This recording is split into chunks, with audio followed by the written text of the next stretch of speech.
Hey y'all, welcome to Camira's Kitchen. Do I have a meal for you today? We are going to be doing some air fryer fried catfish that is moist, juicy, crisp, and absolutely delicious. I'm also going to be showing you a recipe for some cheesy cornbread and some gumbo kale with smoked turkey and Cajun sausage. And the best thing about it is that this kale is straight from my garden, so you know the flavors are super fresh. Now, first we're going to start off by cleaning the kale. Now, as I said, this is my garden kale, so you're going to see holes in it and all this type of stuff, but that is completely natural. But it does need to be cleaned super well just to make sure there's no bugs or anything. What I like to do is I like to use a little bit of a veggie spray. I like to make this spray with a combination of water and Dr. Bronner's Sal Suds. Not only does this clean my produce really well, but it's also super affordable. Now, I know the old school way of cleaning greens is to fill up your sink with water and add salt, but honestly, I'm really confused by the salt cleaning method because the salt dissolves in the water, so I'm really not sure how the salt exfoliates off the grit. But if you know more about this, just give me a little more information, okay? Because I just don't really understand how that's supposed to work. Once my greens are cleaned, I am going to roll them up a bit and I'm going to slice them into anywhere from 1/4 to 1/2 inch slices. This kale is going to cook a little bit quicker than your typical collard greens that you might use, or even sometimes the kale from the store. So I like cutting it into this size pieces.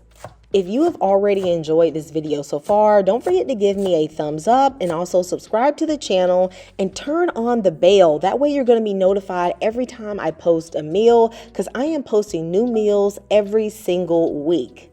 In my Dutch oven, I'm adding some butter. Okay, y'all know the Southern girls, we like butter. But I'm also adding a little bit of olive oil.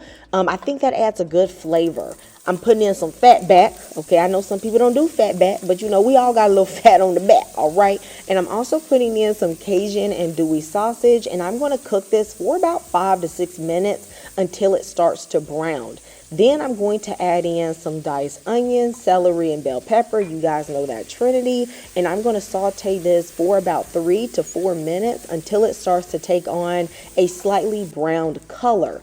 Then I'm going to add in 4 cloves of minced garlic and saute for 30 seconds. I like to add my spices in with my vegetables and the oil because it blooms them and gives them a better flavor. And then I'm putting in about 1/4 cup of my pre-made dry roux. I do not like standing at the stove stirring no roux, so the dry roux is always the go-to for me. Then I'm putting in that smoked turkey neck. Okay, tell me what you know about that, all right? But you can also use some turkey tail or smoked turkey wings. Then I'm adding some fresh thyme and some boiling water. That's going to keep the heat in the pot high. Now, you can add as much water as you want to make the amount of, I guess you could say, gravy that you like on your greens. I want mine to cook down, so I'm not adding so much. But if you want yours to be looser, then of course you just add more water or broth. I am going to give the turkey necks a jump start on cooking before I add the greens because they are just so tough. So I like to simmer them for about 1 hour. If you are making collard greens, which have a long cooking time anyway, then I would say you may not need to do this because you can simmer collard greens for 2 hours, even 3 hours on low, and they're still going to have a lot of body. Whereas these are homegrown kale greens and they just don't take as long to cook. These fresh kale greens are really only going to take about 1 hour simmering on about a 2 on an electric stove in order to get to the tenderness that I like. I'm just going to pack all of my greens in here because you guys know that greens will cook down to nothing, okay? So I'm going to cover this. I'm going to allow it to simmer for 1 hour, and then I'll just stir it from time to time if needed. Y'all, these gumbo kale greens were literally some of the best greens I have ever made. I thoroughly enjoyed this with some rice, cornbread, honey. You got a winner. If there's one thing I'm not interested in doing when it gets hot, It is standing over a pot of hot grease. Honey, the house already hot and I ain't trying to do it. So I'm going to show you how I do my air fryer catfish. So here I have 3 catfish fillets. I'm going to add some mustard and a little bit of mayo. Now, don't tell nobody this secret with adding the mayo, but I'm trying to tell you that if you do this, it is going to make some moist and delicious fish. I am using the mustard and the mayo as my binder, and no, you cannot taste either of these. Remember that mayo is oil based, so we're not deep frying this, so it's going to help maintain some of the moisture that you're going to want in your fish. I'm just eyeballing this and adding as much as is needed to thoroughly coat the front and the back of each fillet. I know one of the main things you all are going to be wondering is if this comes out just as crunchy as fish that you deep fry. And so what I'm going to tell you is that this fish comes out very crispy. Okay, so it has a nice crispy coating, but it is not as crunchy as deep fried catfish.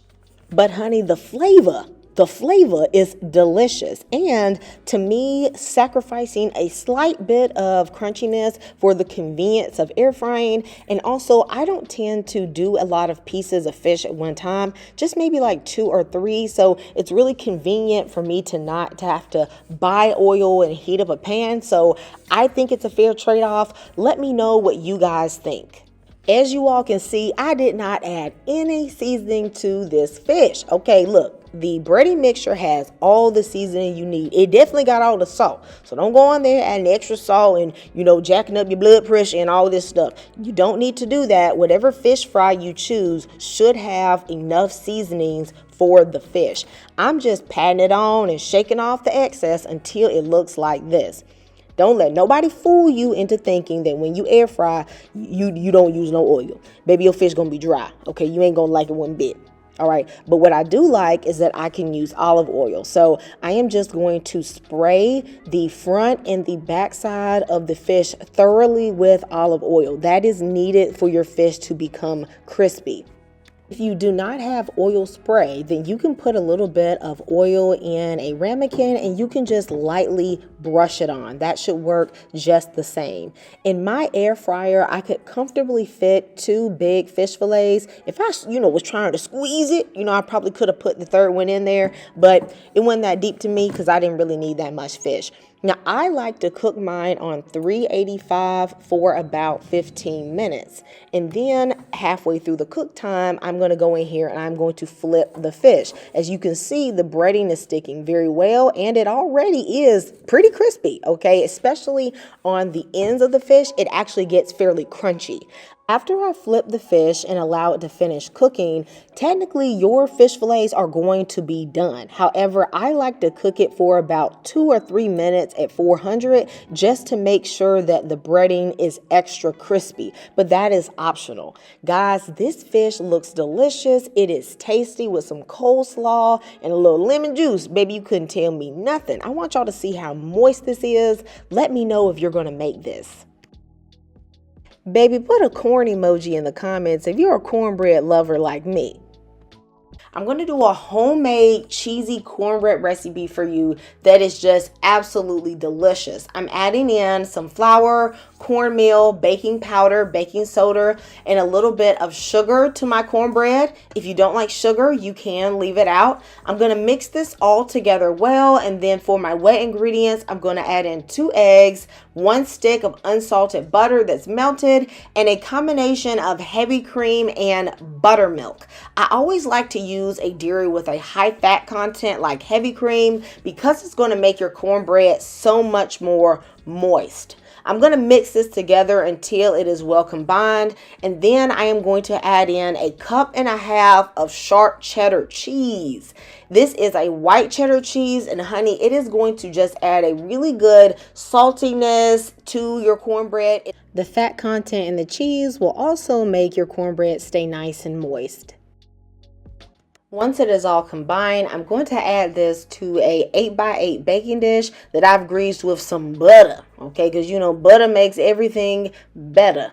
And then I'm going to bake this at 375 degrees for about 25 to 30 to 33 minutes. You want to cook this until you can stick a toothpick in the cornbread and it comes out clean. I also like to make sure that the top is nice and browned.